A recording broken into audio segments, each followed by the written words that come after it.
that we've started using these opportunities weekly to engage with partners, understand the needs of the time, but also exchange ideas about R3 and connect with different partners across the country. We know that some states' plans are changing and some partners' plans are changing now. Some of you might be heading back into the offices here shortly. So we're going to continue to offer these coffee hours through the coming month, and then we're going to reach out to the community to determine how often you'd like to have them after that. We want to thank you for joining in and tuning in with us each week. It's been great to kind of stay on top of the evolving situations, and we just appreciate your participation as members of the R3 community in this effort. And it's a great time to have weekly conversations with our partners as well, because this week we were able to pick a topic that's been mentioned a lot on the R3 community, and also through the work of some of the work groups that we worked with through the Implementation Workgroup. So we wanted to take some time and just talk about marketing and R3 specifically. We always have some conversation about it at our regional R3 committee meetings. We have some leaders implementing and testing new pilot ideas. And what we've seen over the last probably 10 years or 5 years is that marketing is one of our key R3 tactics to increase participation in the outdoors and retain them as participants as well. So we thought it appropriate, given the increase in focus on it recently, especially on the hunting and target shooting side, to take some time and just chat. What we do before each coffee hour is Kristen and myself sit down and try to lay out a theme of conversations. What we realize is that we haven't had as much engagement. It's been more us talking at you. So with a topic like this, we hope that each of you on the call would be willing to share your ideas. The phone number is on the screen in front of you. You should be able to call in. Just remember to mute if you want to share your perspective. So we're going to do this more similarly to the Rob Southwick initial conversation we had. We have a couple ideas prepared, but then we're going to open it up for conversation and questions. And so what we wanted to do was just kind of frame the perspective. Oftentimes people come into a conversation at the state level or the national level and say, R3 and marketing, do they go hand in hand or not? And what we wanted to share was, if you look back at the national plan on the hunting and shooting side, which was released back in 2016, started in 2013, there's one key sentence in there that says, generating more participants from new and existing target audiences will require multi-pronged marketing campaigns, outreach efforts, and business practices that provide customer-centric resources such as easy-to-use, easy-to-understand information, straightforward rules and regulations, convenient licensing structures and sale processes, and increased accesses to places to hunt and shoot. And if you continue to look through the National Hunting and Shooting Sports Action Plan, you'll see marketing is mentioned at least 12 times throughout the plan. So it's something that's been thought of in R3 strategies from the release of the national plan in 2016, but we know that many more people have started looking at marketing and bringing in the marketing information and education divisions and other efforts long before that too. But we know it's important to work on, and that's why we're dedicating a lot of time to it. So with that in mind, knowing that one of the key documents out there for the hunting and shooting sports R3 efforts, we also wanted to bring up a perspective that about 2 years ago in 2018, 2 years after the national plan was released, the council board of directors proposed a challenge to the council staff. And essentially they said, we know that R3 efforts have moved forward, but we think that before we write another national plan, they can move even more. We want you to identify the things that are holding back R3 implementation efforts right now. So in response to that, the council formed the National R3 Implementation Workgroup. You might have heard us talk about these efforts in the past.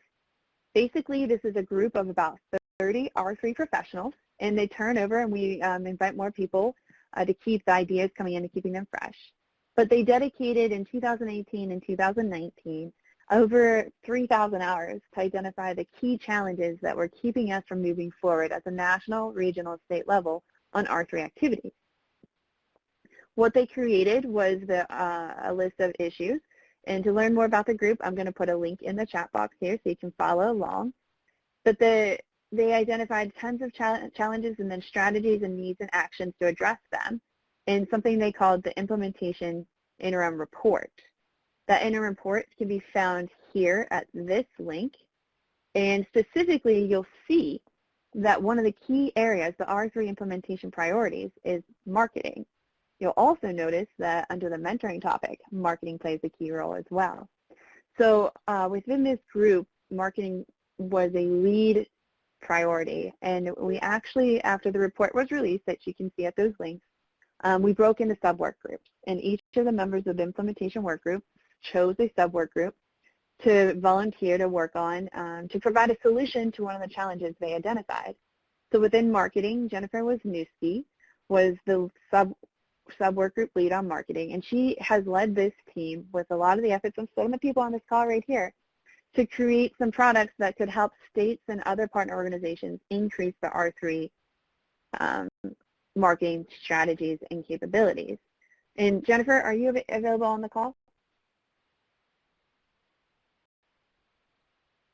Okay, I think she might be delayed in calling, and I know it was on her calendar though. What the group has done has created 3 different toolkits that they're going to be releasing here soon on different topics of marketing. So they took the marketing concept and broke it down into partnership best practices about marketing, the topic of selling licenses, and then awareness and consideration of hunting, fishing, and shooting sports. So each of these breaks down like the capacities that you might want to consider. Some of them recommend some ideas about doing a self-assessment, going through and trying to buy your own license from your agency as a secret shopper and see if you can do it. Is there information you'd be looking for? And it's taken a great approach. I'm really excited about the results from this group's work because I think these efforts are going to be really helpful as we move forward. So know that resources are coming down the pike based on all that effort to help you guys increase your marketing capacity within the agencies. And we're talking about some other ideas too I hope we get into a little bit later. But I just want to share all this perspective because marketing has played a key role in R3 efforts since we started the conversations about R3. And now one other key update just to situate this well for you guys is the idea of a recent change in how we were able to spend a significant portion of dollars that fund a lot of R3 activities right now. Until last year, in December last year, Pittman Robertson dollars, which come to us through the Wildlife Sport Fish Restoration Program, a lot of strategic communication and marketing efforts were not generally approved for WSFR dollars to be spent on. It was not an eligible activity.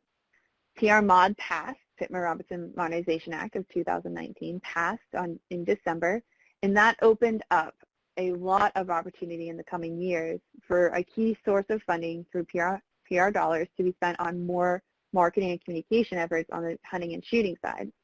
Why this is important to note is that on the angling and boating side, our DJ dollars, like Dingo Johnson dollars, have had that opportunity to spend that money.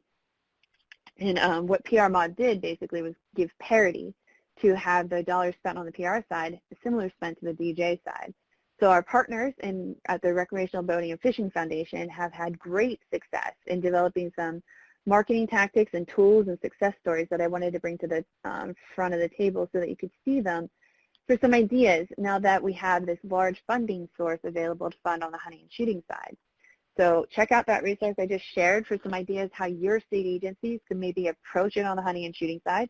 We have that opportunity now, and I'm looking forward to some excitement and growth and development as we move forward. And then finally, the final piece that PR Mod brought to the table was an increased pot of money for the Modern Multi-State Conservation Grant. The grant period is open right now, and if you look in the strategic priorities, which were based on the recommendations of the National R3 Implementation Workgroup, one of the key priority areas is marketing. So the theme of marketing in R3 has a long history. We now have more flexibility and more opportunity to innovate on the hunting and shooting side and marketing efforts, and a larger pool of funding to implement strategic marketing efforts at the national level. Finally, a work group that's creating resources to increase our capacity to do so. So in a nutshell, that is kind of marketing in R3. We wanted to bring all these resources together and give you that snapshot because we know it's on a lot of people's minds. So we wanted to use this time now and just kind of gauge where you are at. What questions do you have surrounding leveraging marketing to improve R3 efforts? We've pulled some other questions we've gotten from the R3 community, but if you want to type into the poll right here that Kristen's created, tell us what you're thinking, or use the chat box to share your ideas too. We know a lot of partners on here, and I might ask a couple partners to share their examples and their success stories or challenges too. So I'll give you just a minute to share some of your ideas here. Chat in the box, use the pod, and just tell us what you're thinking. Give us some perspective on where you are in this whole conversation. And if you are planning to ask a question, another option is to call that phone number and punch in the code that is located on the left side of your screen. If you call in, then we can have a more live conversation. You don't have to limit yourself to only chats during these coffee talks. They are meant to be more conversational. So that's definitely an option. If you're on the line already and you want to say something, please speak up. If you aren't sure how to do it, you can send me a message either on email, or you can do a private chat on this platform, and I can help you work through that.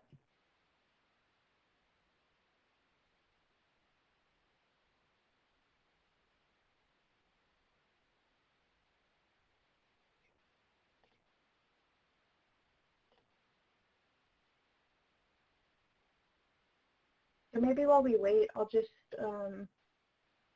share some of the stuff that the implementation work group has been doing, so that you can see kind of where we are here. And first, I just want to point out, as Sam mentioned, and why we're all gathered here today for marketing, is that marketing is a staple of the National R3 plan. If you aren't familiar with exactly where it is in the plan, it's located in 6 different places. But the big topic that we want to address is right here, where it says there's a growing recognition that R3 efforts must expand beyond simply providing hands-on learning opportunities. Generating more participants from new and existing target audiences will require multi-pronged marketing campaigns, outreach efforts, and business practices that provide customer-centric resources. So that's kind of where all of our efforts are focusing right now in this conversation. And so if you have questions about that, or you aren't sure how to implement that in your program, this is a great time to ask. And I just wanted to show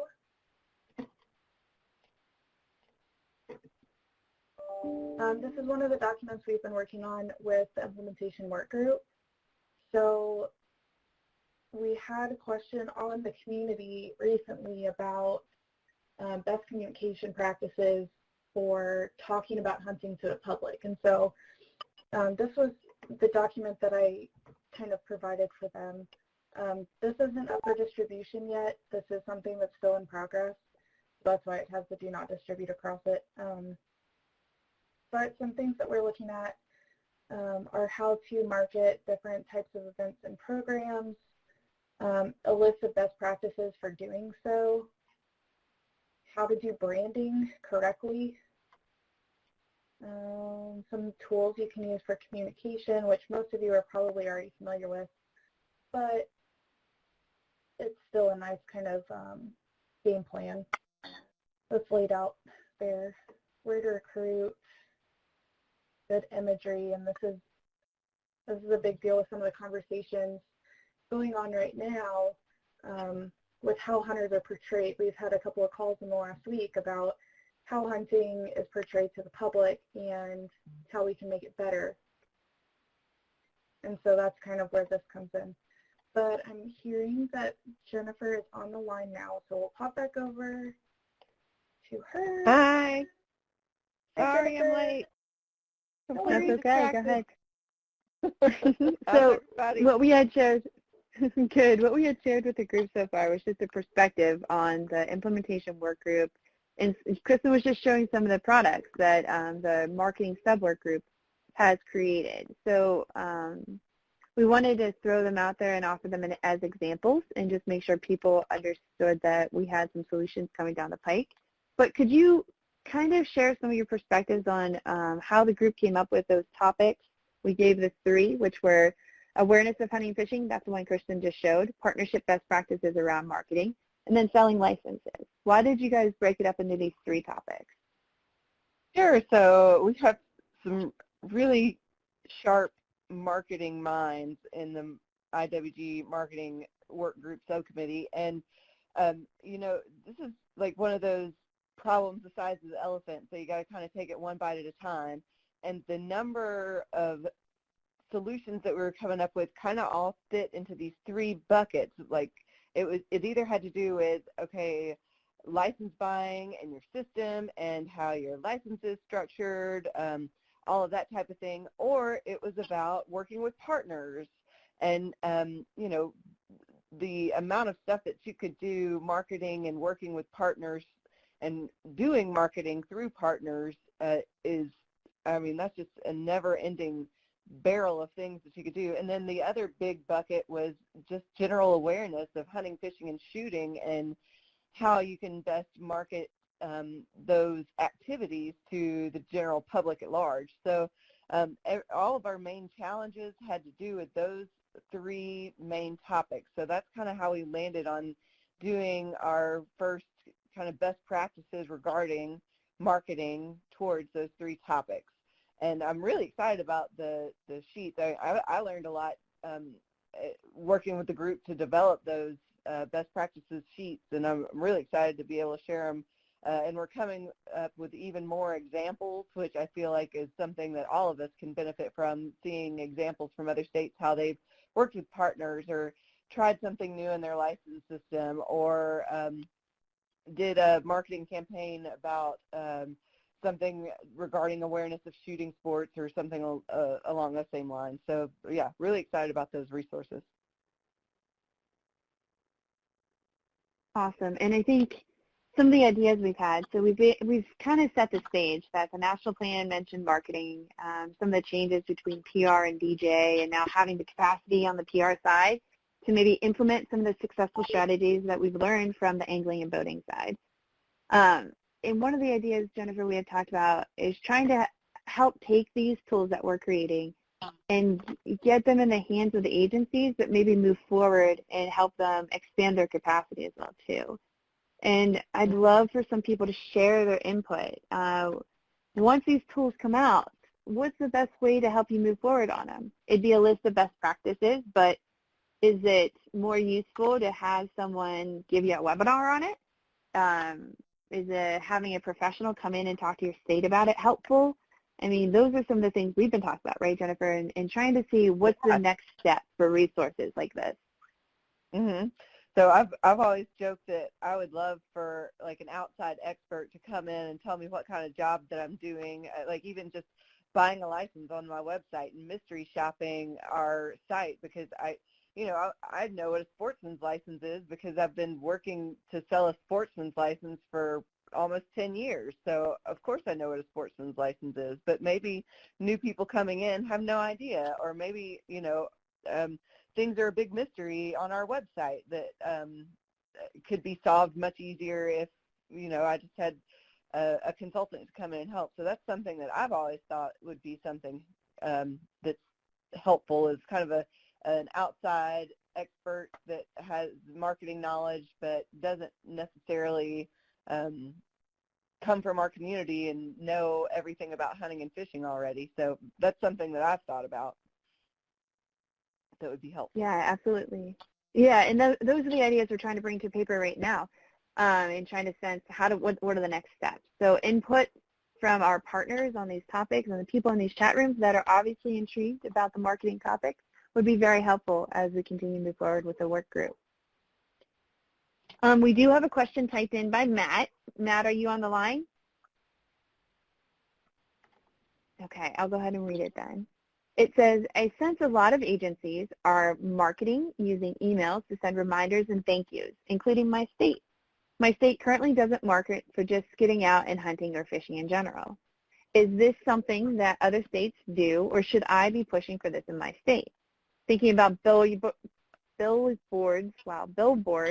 or magazines or social media. I know RBFF and others have some national efforts, but what are other state agencies doing? So the concept is like, more than just email reminders is maybe a good starting point. Is there more agencies are doing besides email marketing and thank yous and reminders? And that's a good question. I know some other states are called in here. Okay, so you're online, Matt. Thank you. So here's an example that someone just shared. Tom Rao shared an example right there. If you want to be there we go. There's an example of how people are engaging people in content. So I would say if we look to the RBFF side and we look at those resources, there's been a lot of digital marketing that's been done, and not just on reminders. On the state side on hunting and target shooting, Jennifer, since you're on the call and easily readily available, you've done some influencer marketing, you've done some geofencing, some other strategies that you've done besides just email? Yeah, and if you want to talk about email, no, we don't just email somebody and say, hey, you forgot to renew your license or your lapse. We target them with anything from messages around who their demographics. So if it's a female in her 30s or 40s, we say, you know, make memories, take friends or family fishing. Or if it's somebody that's living near a body of water that we know the fishing is really good in, we'll kind of draw a polygon around that body of water and say, hey, go fishing here, and don't forget to renew your license. So, I mean, we don't just say, remember your license, although we do send out those 30-day before and 7-day before and 1 day before your license expires. We also focus in on the opportunities that are near somebody or focus on their demographics. For example, we sent out a message to millennial 20-something males that were lapsed and said, hey, your next adventure is right around the corner. Don't forget to go hunting and fishing and take your next adventure, and don't forget to renew your license. So it's kind of like content marketing with thrown in a renew your license button. But yeah, we absolutely are doing a lot of work with geofencing. So there's that whole so just May 1st, we started geofencing boat ramps and marinas. So we're geofencing those to try to get people that are in those areas to buy a fishing license, and only targeting people that don't have a current fishing license or have been lapsed for over 18 months. Another one that we've done is farmers markets. So we geofence the Nashville Farmers Market, which is a really popular farmers market, and served people up that came to the farmers market in this period of time, ads that said, hey, fresher than the farmers market, go fishing at a lake near you, and, you know, link them to resources so they could find nearby places that they could go fish. Yeah, we've used social influencers. I mean, it's hard to toot your own whistle, but if somebody else is saying, hey, fishing is awesome, get out there, get on the water, and renew your license. Same thing with hunting. We've done the same thing with the hunting public to say, man, Tennessee's got the best turkey hunting we've ever done. Go to Tennessee and go turkey hunting. And then, you know, at the end of it, and don't forget your license. We do always tend to throw that in. Absolutely. And there's a bunch of different approaches you can take. You said influencer, social media. I just brought up what we're doing with the implementation work group is collecting a bunch of resources, and we're striving towards a clearinghouse as well. And on the marketing side, one of our great partners is NSSF. They used to run that's the National Shooting Sports Foundation. Someone had mentioned about the acronym. Sorry about that, guys. NSSF has done some models of success projects in the past, and some of the projects that they've done, for instance, in Maine, a lot of this has revolved around the apprentice license and marketing that.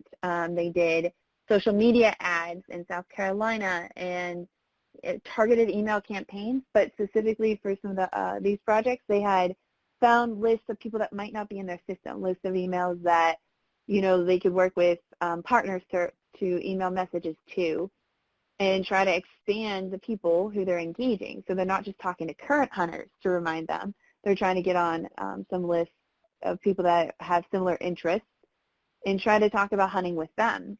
And we have some results here. We're working with NSSF, Southwick Associates, and our state partners to get this information in your hands on the hunting and shooting side.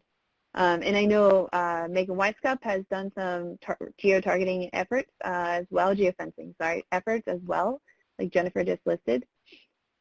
So I think, Matt, generally speaking, there's a lot of people that have done a couple different approaches beyond just email. And it looks like Tom commented, it says, in Washington, our marketing efforts are generally aligned to hunting and fishing opportunity. We developed campaigns around them, such as our annual statewide trout derby and most recently the Razor Glam Face-Off. That link makes much more sense now.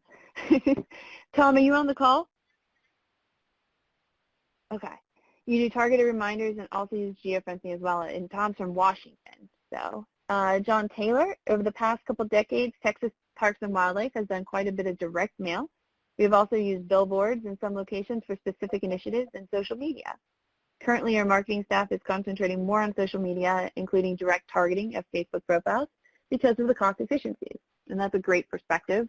Cost is definitely something that is important to keep in mind, and return on your investment when placing ad buys. So those are helpful to understand some other states' experiences. I saw Dick had raised his hand. Are you on the phone?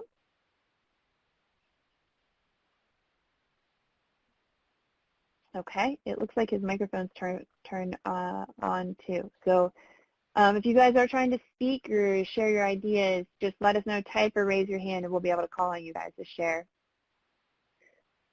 Okay. So another question we had received on the R3 somebody turned the mute off. So, okay, another question we had received on the R3 community was about, it comes from Ellen from Kentucky, and we need to have a national advertising plan for commercials on TV and radio on non-sportsman's platforms. We can never accomplish alone what we could accomplish together. I have several ideas on this. If we brainstorm, I think we can kick butt. Motivating people, not just those that want to hunt, but an audience beyond the typical sportsman. That's our new potential customer base. We wanted to share this example in this question because the thought of a national advertising plan, not just marketing, advertising, is coming up in a lot of conversations too. And it doesn't look like Ellen's here today. So it doesn't look like Ellen is here with us today. But what we did do was bring about some of the national campaigns that people have going on right now are, here we go. Some of the national campaigns, here's a list of them out there. They all join together. I'll post them one at a time. Check those out if you're not familiar with some of the efforts that our trade association partners are doing. There's Archery 360, Bow Hunting 360, Step Outside, Let's Go Shooting, Let's Go Hunting. A lot of our trade association partners do that and run those programs. And I'm not sure how many people are familiar with them. It looks like the links all merged together. We'll send them out in an email afterwards.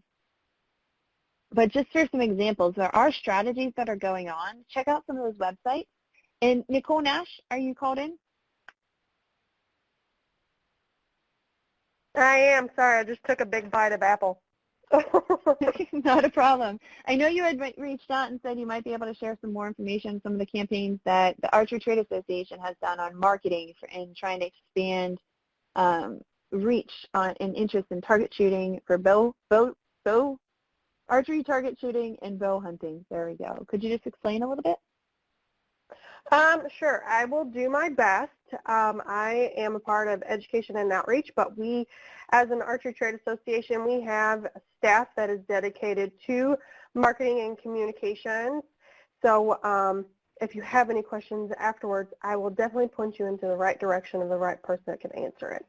I think the first thing I just want to say to everyone is that there's no right or wrong answer in a pathway that you take for marketing. I think the point is, and a lot of people are already doing this, is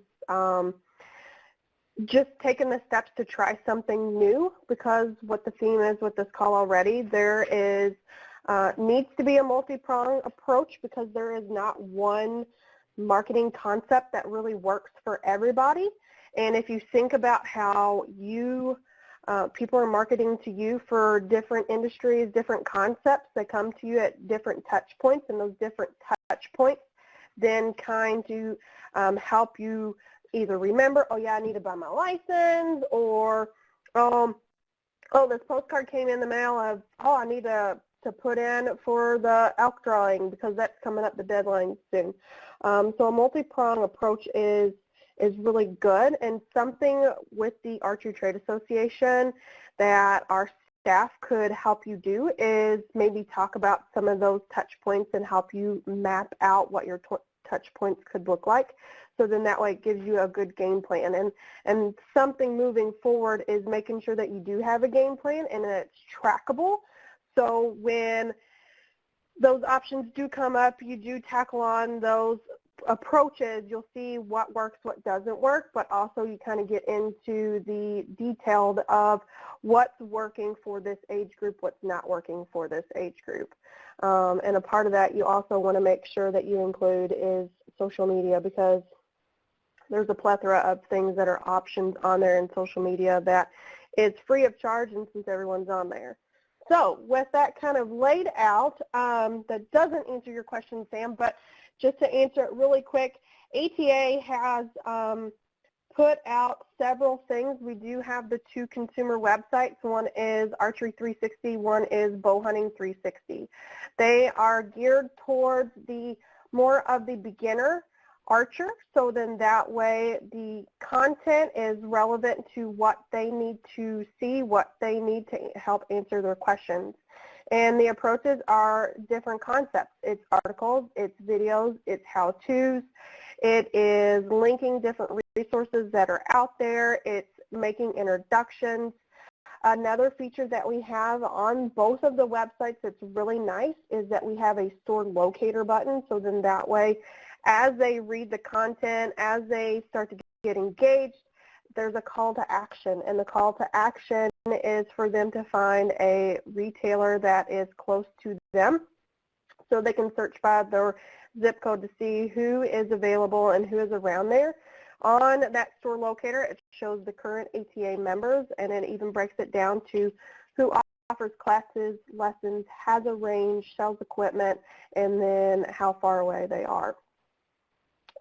Both Archery and Bow Hunting 360 is on social media.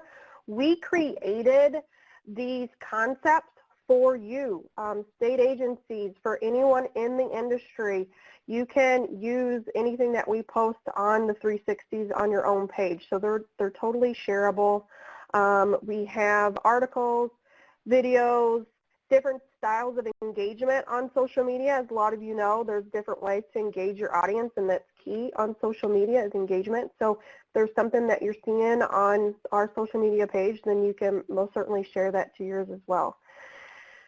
And then I just lost my train of thought. There was one more thing I wanted to share with everyone. Oh, we do have a widget. So keeping, even as a part of your marketing plan, is keeping your website fresh, keeping it up to date and clean and user friendly. A part of that is Archery Trade Association created a widget that is a free tool for you to plug and play into your own website that connects to Archery 360 and Bow Hunting 360.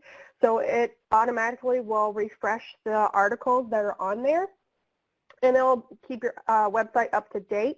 And just a key feature for that, if they do see that article on your website, when they go to click on the article, it opens up a separate box, a separate window to that article, so it's not taking them away from your website.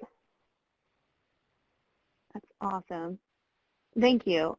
And as you guys have evolved your marketing strategy, I can recall back everything from creating trailers to get ahead of the Hunger Games movies to be played in movie theaters. You guys did that a couple years ago. And then didn't you guys have like a social media contest with some influencers to generate content? I'm remembering like a dance-off on an archery range and Dude Perfect doing trick shots. Weren't those some of the strategies that you've done? So if anyone remembers Dude Perfect and his Dude Perfect archery video, that actually came about because we brought on two influencers. Dude Perfect was one of them, and we created a contest where we had him create a video and this other gal create a video that was based on archery, and then they went head to head, and depending on how many votes their archery video collected was who was deemed as the winner. Well, the thing was that these were created on behalf of Archery 360. So all of the content and all of the push after that, you know, they were being exposed to Archery 360. We were posting updates on Archery 360. So they would see kind of what's going on with the contest through Archery 360. So they were constantly kind of being already exposed to 360 without completely realizing it. They knew they were going to that page, but they didn't know that that page existed. And through those influencers, they kind of created a world for us to help us to showcase and show what was out there. And it's neat to see the different efforts. I love how you started some of your comments with try it and piloting. I think that you've exemplified that with your actions. And I think a lot of our other partners are doing that too. Trying new things, and if it doesn't work, you know, trying and evolving to the next step. It looks like Hunter in Wisconsin, he laid out their marketing plan for the entire fiscal year 2020, and they have a marketing plan laid out for 2021 as well, so way ahead of us. Working with an outside marketing agency, we established content release dates. So you have a whole strategy behind it, and that's pretty cool. He has all of his comments laid out here, but it's including social media, digital, mobile, radio, newsletters, website, gov delivery, and email listservs. We were able to clear all this content with Office of Communications, and basically what I'm hearing is they're ready to rock. Multiple touch points, as Nicole had highlighted, and some just great different ideas. Hunter, if you're able to call in and share more about that, let us know. We'd love you to explain more too. Keith Warnke, giving credit right there too. That's awesome. And then Nicole, question for you. Dawn is asking, where is the widget that you mentioned? So could you give us a link to that? I am working on that right now. Yes, I will send that over just a few seconds. Okay. Awesome. And Eddie, if I see a comment that says I have a thought, I'd like to hear the thought. So if you could call in and share your thoughts, that'd be awesome. I think it's a neat perspective and would love to hear from you. So go ahead and try to call in if you can. And I wanted to pose one big question. So we had on the community posted by Ellen the thought that we need a national ad campaign, and in sharing a bunch of those examples of, you know, the partner efforts that we have going on, ATA, with which Nicole outlined, and then NSSF has Step Outside, like I mentioned, which is more general outdoor rec. You can find hunting and shooting as well as hiking and other efforts there. And then they have Let's Go Hunting and Let's Go Target Shooting. Let's Go Hunting specifically is connected to the +1 movement, and it's more about mentoring and effort. And then Let's Go Shooting is connected to the National Shooting Sports Month in August, which we heard a lot of information about from Ann Gamoff back in a coffee hour about 3 weeks ago. So we have all these national efforts going on, and the question I want to throw out there is, if we have all of these going on on the hunting and shooting side by some of our key partners already, is there a larger need for a national advertising plan, or is there a different approach we can take to build on those strategies? So from perspective, Jennifer, do you have some ideas on that? Just do we need a national strategy, or do you think it's more so working with states better? What are your thoughts there? You know, for hunting in particular, I can't fathom a national strategy that works as well as a regional one. So, I mean, as much as I love the RBFF model, fishing is a lot different than hunting. So the hunting that takes place in the southeast, the northeast, the Midwest, it just looks so much different. So for shooting, I think there's absolutely a recreational shooting or target shooting national campaign that could be developed. But otherwise, I kind of feel like it needs to be a regional focus. Yeah, that's really, I think the Midwest is talking about a concept just like that. We've seen an example of one of like the key areas in Wisconsin, and if Hunter calls in, maybe he'll know a little bit about it, but between Wisconsin, Nebraska, and Iowa, where they did some promotion of fishing around a central body of water, like multiple states touched it, but they all got together on the communication aspect. And it seemed like they had a pretty good lift just by coordinating locally to cater the message there. And if I left a comment on the R3 community recently, kind of about that perspective you shared. It's all of these campaigns are going, but it seems like, and maybe Stephanie, if you're able to call in too, you can share experience on the fishing side. It seems like it's great to bring up awareness, but when you're talking about getting someone out there to go for the first time, target shooting, like you shared, is one thing, but hunting with all of the different skill sets and requirements and everything, there's a lot more needs to get people out there to be successful and keep them engaged too. So it's a perspective that I'd love to chat with more people on. If you have other ideas to that about a regional approach or a national approach, we'd love to hear from you.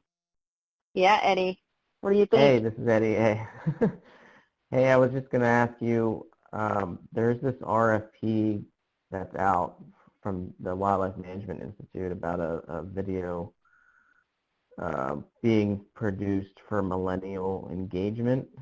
I don't know, have you seen that, or are you aware of that? It's been on my radar. I'm not involved with it. Can you share a little bit more about it? Yeah, I don't know a ton about it other than I've just been we were asked to review the RFP when I was the Northeastern, and I'm on the Southeastern as well, since we're kind of in the middle.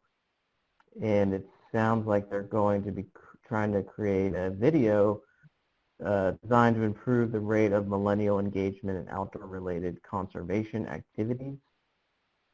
And one of the products will be a short-form videos for agency and partner use.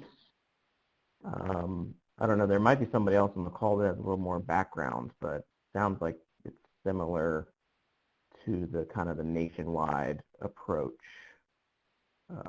at least from a content standpoint. Cool. Hey, so Eddie, the partners actually, think about it.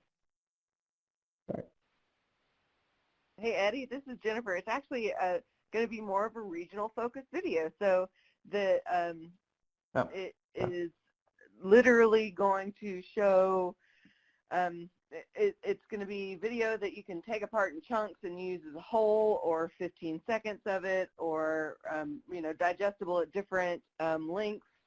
And the RFP is for videographers, so it would be up to the videographer and artistic folks to kind of come up with what this exactly needs to look like. But it'll create video content that any of us could use for ads, that could be paid placement ads, organic ads, any type of video that we need, because all agencies need some high quality video, and not all of us have access to getting that. So that's what the whole goal is, to give agencies as well as NGOs some high quality content that we can use to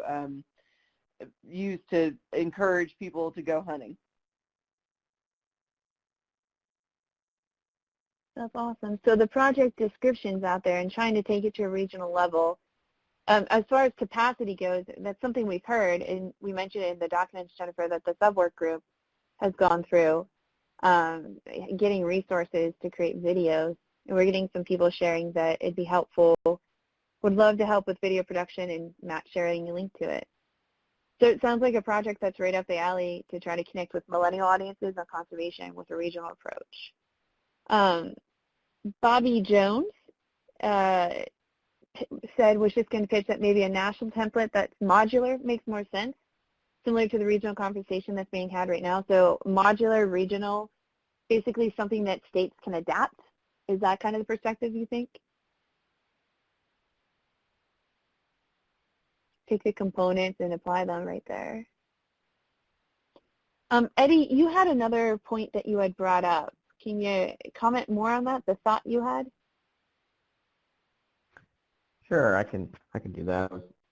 Just, there's a variety of positions probably on this call, and Just thinking from a perspective of an R3 coordinator, I might have some suggestions for other coordinators or people in similar positions on how do they implement marketing if they're not controlling or have a strong influence kind of on, their a marketing budget, or they might not have the capabilities to their licensing system or whatever that is. So, yeah, I wanted to get a perspective from people like Jennifer, who's on the call. Like,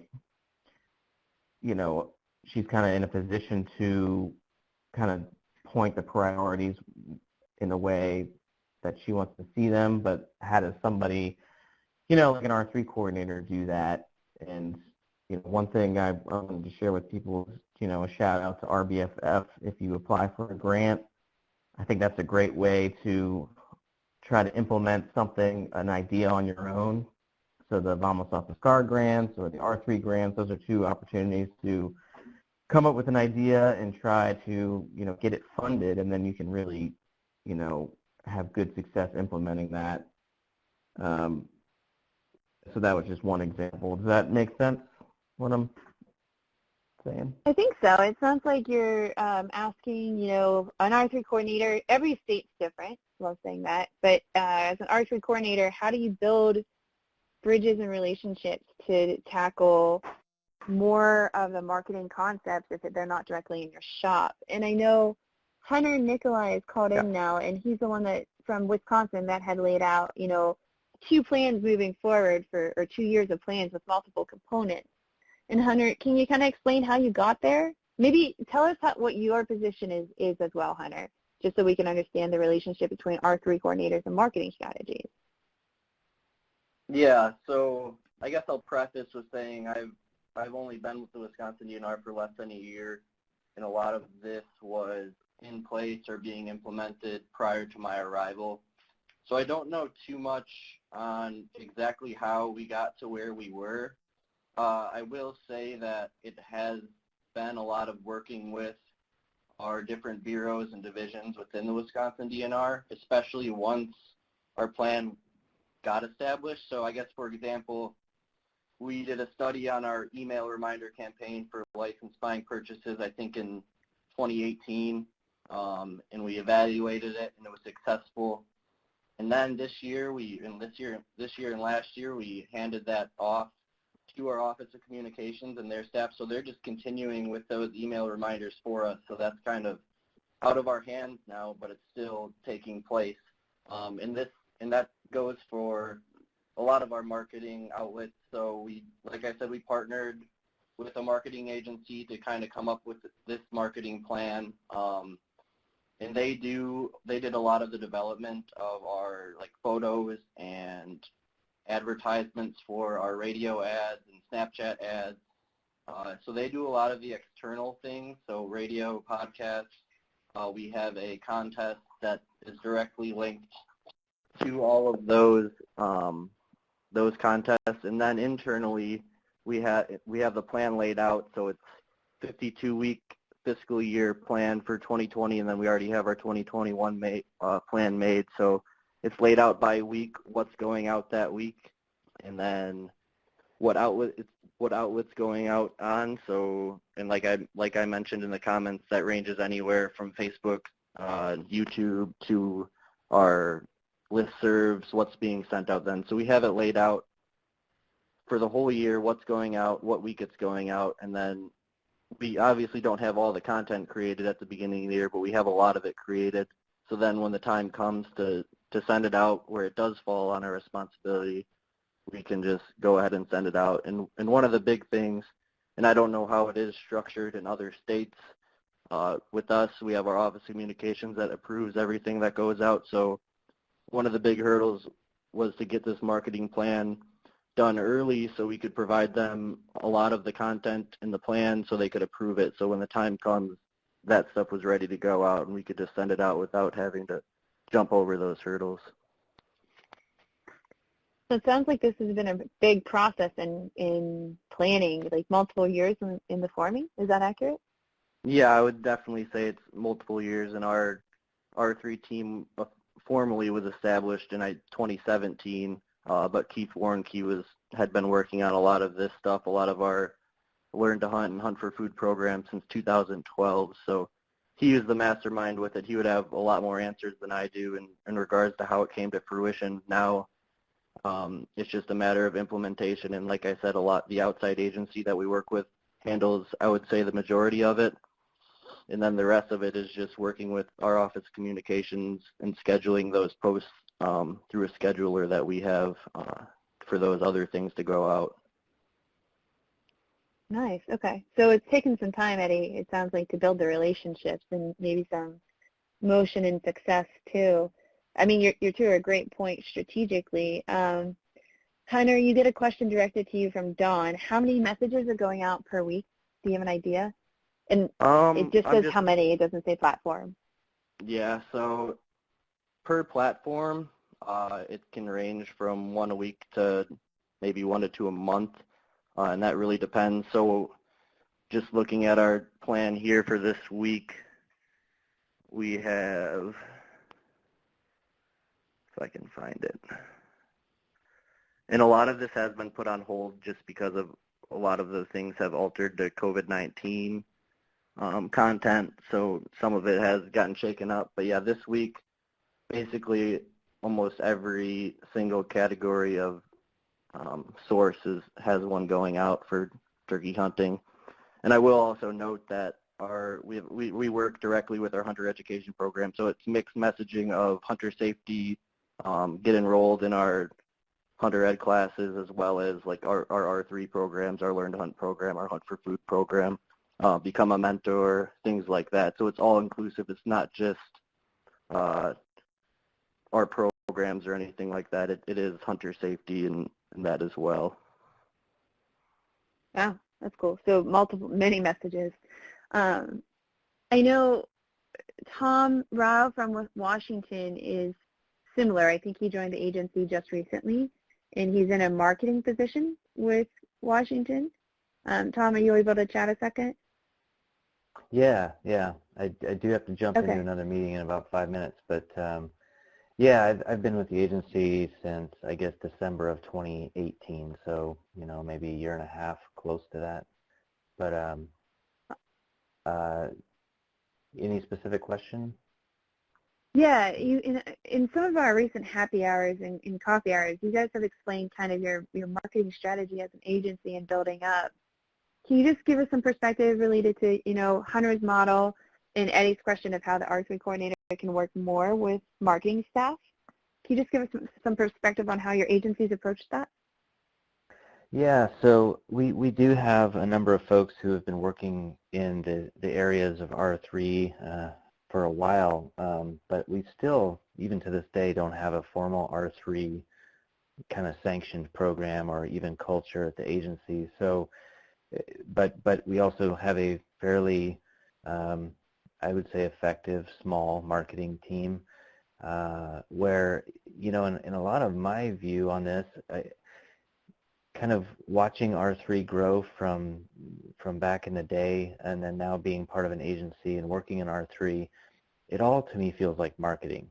Like R3 is sort of synonymous with marketing because marketing is about, making people aware of your product or service and then providing them information so they might become interested in participating in your product or service. And then hopefully at the end of that, you're converting those people to a customer. So it kind of follows the ORAM model pretty closely, a typical marketing funnel. And therefore, we just simply approach all of our promotions and things like that. We use all of the normal tools such as email and social media and paid posts, and we use our licensing data to identify people who've lapsed and people who purchased this year who didn't purchase last year, and we try to tailor content to those folks, and really our whole marketing approach is around a content strategy, content marketing strategy, where we try to, it's not new, but we simply try to provide people information that will be useful to get educated and or inspire someone to take advantage of an opportunity that might be coming up. I think additionally to that, and some of the things I mentioned earlier in the chat, we do have some larger campaigns that draw on not just traditional hunters and anglers, but on more of the family activities of getting outdoors. Being on the coast, we have a pretty phenomenal razor clamming opportunity, which is a huge family event. It's got a deep, rich history in Washington and Oregon, for that matter.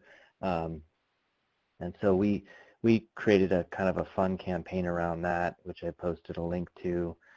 We have a whole YouTube series that's kind of career limiting in some ways. We were acting in our own, cell phone videos and doing some funny things just to try to make this an engaging, fun campaign for people. But and then we also have like our annual trout derby, which is kind of a statewide event. It goes all the way through October, and it's just a way to engage families in a simple activity of trout fishing around the state. And we have our licensed dealers donate prizes every year, and this year I think we're over $40,000 in donated prizes. And so if you catch one of these tagged fish, you can go to a special website that we created. It's not live right now because we're literally just trying to figure out if we can launch this derby right now.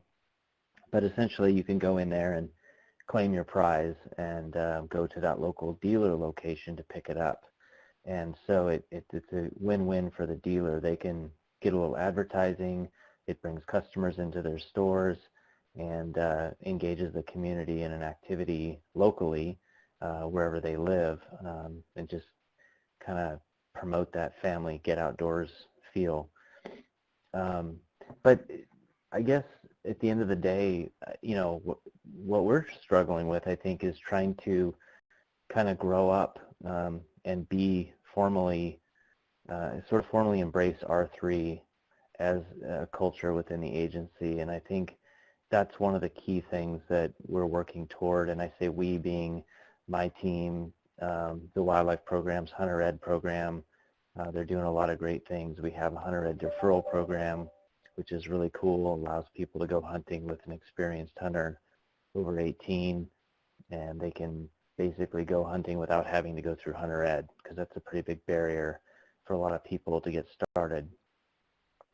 I don't know if any of that's helpful, but we are engaging right now in a heavy effort to look at our marketing plan for the agency. I wanted to give that some time for myself just to get acclimated, but my team is actively working on outlining our marketing plan and strategy for the agency, looking out long-term 3 bienniums, but then backing up and working backwards to the current biennium that we're in, or fiscal year breakdown, and just really look at the things that we're going to do every year, no matter what, but then also looking at ways we can innovate and grow and expand our capabilities and our techniques. Yeah, that's awesome. I mean, I think you've given a comprehensive perspective of another state on the West Coast, mixed between events and strategy, a plan, and how that can include the R3 coordinator. And it's really helpful. Right. Every once in a while on these calls, we try to take a thought that people bring up to us and expand it. And you've given us a great perspective, as well as Hunter and Eddie and Jennifer. Everyone's really helped to put this into perspective to see that maybe from what we initially started with when we said within the national plan, it said multi-pronged marketing campaigns, outreach efforts, and business practices with customer-centric resources. Seems like we've come a long way just from a few words in the plan now. So it looks like we have a couple more questions and comments. You were getting a lot of praise and preach it for other kind of comments from Jennifer, and Eddie had some perspectives too on the ORAM. And it looks like that Stephanie Hussey, I'm glad she brought that up. I did want to add that in. On the angling and boating side, the RVFF has a webinar coming up on May 21st, how digital marketing has helped states achieve R3 success. There's a subscription and registration link right there. And then Anil Razi from Calcami, what's the perspective of lowering the barrier to entry if it's still safe? I think, Anil, we're getting a question for our next conversation or coffee hour. I'll follow up with the Calcami team to capture that concept, and maybe we'll post it to our R3 community. And then Steve Daisy from he mentions National Hunting and Fishing Day in September has been effective in introducing families to hunting and fishing. We keep stats on how many have taken hunter ed before, never been shooting, and fishing the big trout ponds. It brings families in. So there's another example of a national campaign that maybe local agencies can implement, and Steve gives some great examples there. So I know we're hitting the hour mark. I think we've just opened the can on marketing strategies. We know this is important. We've given you some examples of the implementation work group and some resources coming from them. Looking forward to chatting with you more on this topic. We do have a conversation point up there, a pod for the 45 or so people left. Let us know what topics you want to chat about. Hunting and shooting, angling and boating have different strategies for our marketing efforts. We have a lot of examples to look to on the angling and boating side. So on the hunting and shooting side, or R3 in general, what topics of marketing do you want to talk about? Post in the chat box as you leave for your next meeting, or post in the pod, so that we can continue the conversation, bring up content for the R3 community, and make sure that we're getting you the resources you need to evolve your R3 efforts. So thank you for joining us today. We appreciate it. We know we just scratched the surface, but look forward to more content. And if you need us, get a hold of us. You know how, R3 community, text or phone. And until next week, have a great week, and we wish you healthy weather, healthy lives.